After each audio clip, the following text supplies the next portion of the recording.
já jsem Romana. No to Romana, to stojí kuku. Jako, ne? No jo, řekli to pohádku, jo. Byl jeden krokodýl a ten se jmenoval Pepina. Ale to vlastně nebyl krokodýl. To byla husa, no. No ale to nebyla husa, to byla Monika. No ale ta Monika se nejmenovala Monika, to byla Irenka. Dejme tomu. No ale to vlastně nebyl pavouk.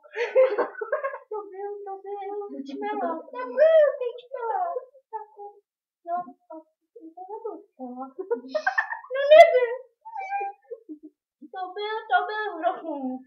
No ale ten hrochův, on mě chtěl zmít.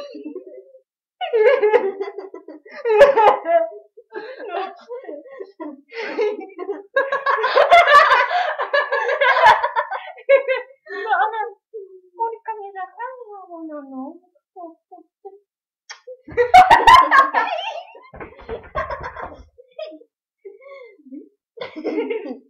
No ale jedna idiota do mě. A jmenuje se Irena. Irenko, pojď sem. Irenko, vidíte, ta moje láska. A on je taky moje láska. A ty? Víš to? Ty jsi taky moje láska, víš to? Jo. Ale mi napíše na Facebooku, mi nedá pokoj.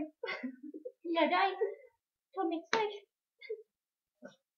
No ale Monika, no, ona taková hezká holka.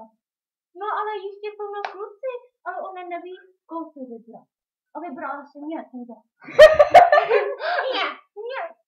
Vidíš mě? Vybrala si můj nos, moje oči, moji pusu, moje tělo. Prostě jsem celá její. Ale ty na to nemáš.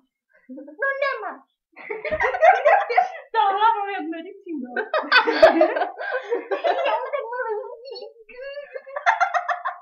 Ty vole.